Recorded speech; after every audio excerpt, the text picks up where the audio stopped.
Hi, everybody. I'm Ralph Shaheen. Welcome to our NASCAR Nationwide live chat here on NASCAR.com. Today, I'm going to be joined by Elliott Sadler. Elliott, you with us? Yes, sir. How are you, Ralph? I'm doing good. How's everything in Emporia, Virginia today? Everything's great, man. Nice, hot, and humid, but a beautiful day, man. We're definitely enjoying ourselves here in Emporia. Just actually adding on to the back of the house. Since we're adding on a new addition to the family, we're actually adding on a new addition to the house. So I've been outside with those guys getting things all worked up, prepared up, and moving on, man. So a great day. All right, now let's be honest here, Elliott. Are you outside actually pounding nails, or are you standing there with an iced tea in your hand barking out directions?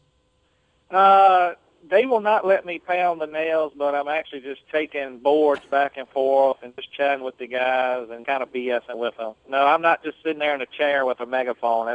That's not my style. All right. Well, good, hot, humid weather is perfect conditions for you to get ready for racing this weekend down in Daytona, which, of course, is what we're going to be talking about. Now, fans, if you have a question, go ahead and send it in to us here at NASCAR.com. I'll get it on the computer, and we'll go ahead and answer it with Elliott for you. Like this one, Elliott. We got a fan who wants to know, Mr. 14, wants to know, what's it like driving for Kevin Harvick Incorporated? Well, it's great, man. It's been a load of fun so far. It's definitely a breath of fresh air in racing. Those guys are so competitive on that team. Everybody works hard.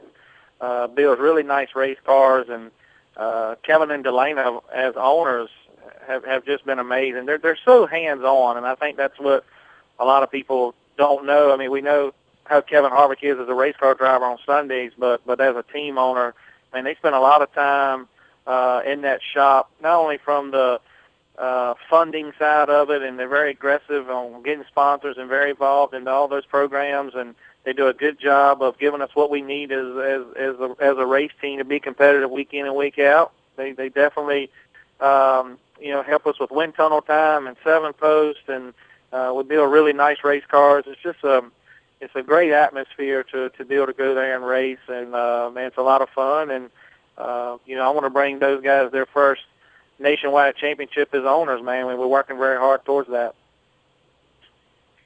Yeah, that was a big part of why you moved over to the Nationwide Series this year. But Hob 44 would like to know, are you considering going back over to the Sprint Cup Series next year or in the coming future? That's a really good question, and really I don't know yet. I think one day I would love to go back over to the Sprint Cup Series side, but I would only do it under the right circumstances. I mean, I've been on that side of the fence before, in the worst situation you can possibly be in, and I don't want to put myself through that ever again. So I'm having so much fun running in the Nationwide Series because I got a great race team. We have a good bunch of guys. We all get along. We have a common goal of being competitive week in and week out, and that's a lot of fun for me. So, maybe one day it'll work out where I can go back to the Sprint Cup Series side, but it would have to be in the right situations, the right conditions, with the right owners that are there to race and be a good part of the sport. So, we'll see if that day comes. But, right now I'm having so much fun racing in a Nationwide Series, being competitive every week. It's kind of hard to kind of give that up.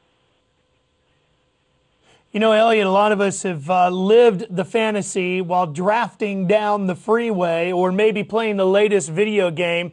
But you, Tiger, wants to know, what's it really like, if you can put it into layman's terms, if you will, to be in the draft at Daytona?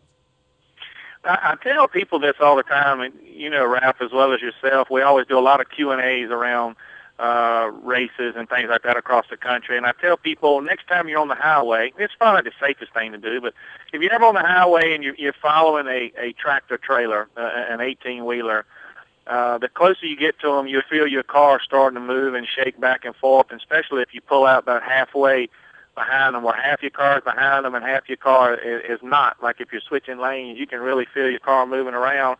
And that's kind of how Daytona is. Your car moves around a lot.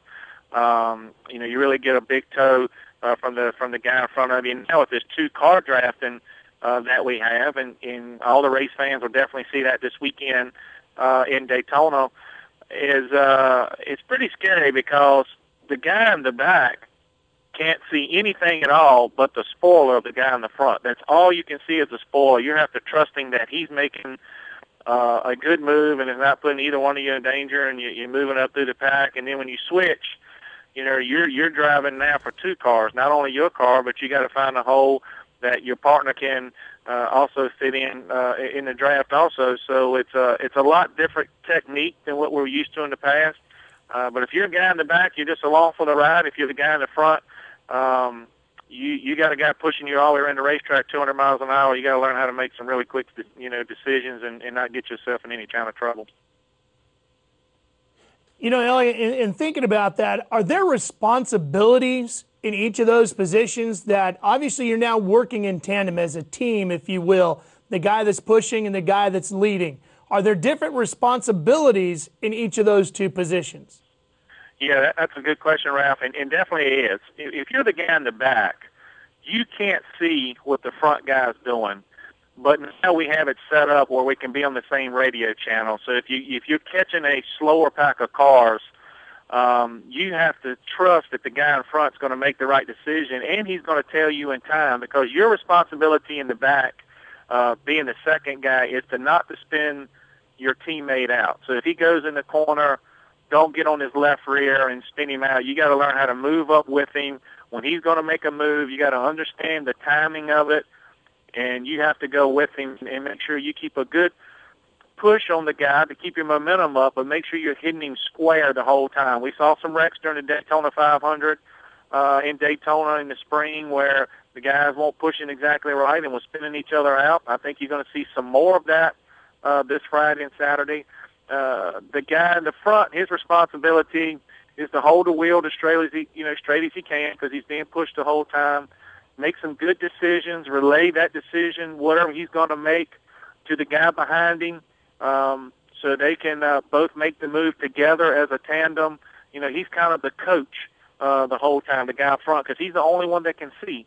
And, he's got to be able to relay all the messages to the guy in the back, and especially if there's a wreck in front of him, and he's almost got to play the role of a spotter at that time. So it's definitely a huge responsibility. I think it's harder to draft this way as a two-car tandem, but both guys definitely have a huge responsibility. Well, that raises a question that Sue has here. Do you like the old style pack drafting better, or do you like the two-car drafting that we're doing now? I like the two-car drafting that we do now, and I'll tell you my reasoning behind it. Is the old, drafting, restricted points is a tough part of our sport. We hear drivers talk about it all the time. The old way of drafting, where you got 40 cars in one bunch, in one pile, is a lot of the finishes that you get and a lot of how you run is out of your control. The wrecks that you get in, everything is determined about what everybody else is doing around you. It's not really determining on how you are doing as a driver and how your car is running. There's so many other factors that go into it. We have a lot of that same factors in a two-car draft where, things can happen around you that can catch you in a wreck and stuff like that, not of your doing. But with the two-car tandem, if you know what you're doing as a drafting partner and you make the right decisions as a two-car tandem, you actually can work your way to the front, and actually the pack will split up a little bit more. So it's the big wreck has a little bit less of a chance of happening, and as a driver, that's probably a good thing. We got a question here from one of our fans who wants to say, do you enjoy Nationwide as opposed to the Cup Series, and what's the difference in driving those two cars? Do they feel completely different to you? The biggest difference in the two cars, and I definitely enjoy racing in the Nationwide Series, to answer his first question. And a lot of that is because of the team that I'm with, the people that I'm around. Anytime you have support, and whatever, everybody knows this, it doesn't have to be in racing. It can be in any walk of life. Anytime you have support from your friends and your people around you, supporting you on what you're trying to do as a person, and trying to help you meet your goals, it's fun. You feel good about the situation that you're in, and that's what's making it so fun driving for KHI this year is we're all on the same page and we all have the same goal, and that's to go out and try to win a championship. So that's, that makes it a lot of fun. So it's made it a pretty good season so far. And as far as the difference, I know how lucky. Yeah, go ahead. I'm sorry about that, Ralph. As far as the difference in the Nationwide car and the Cup car and the way they drive, this new Nationwide car has a lot of the same tendencies as the Cup car. The biggest difference is the weight and the horsepower, especially the horsepower. The Cup cars have a lot more motor, a lot more horsepower to the rear wheels. They send you in the corner way faster, which makes the car do a lot of different things.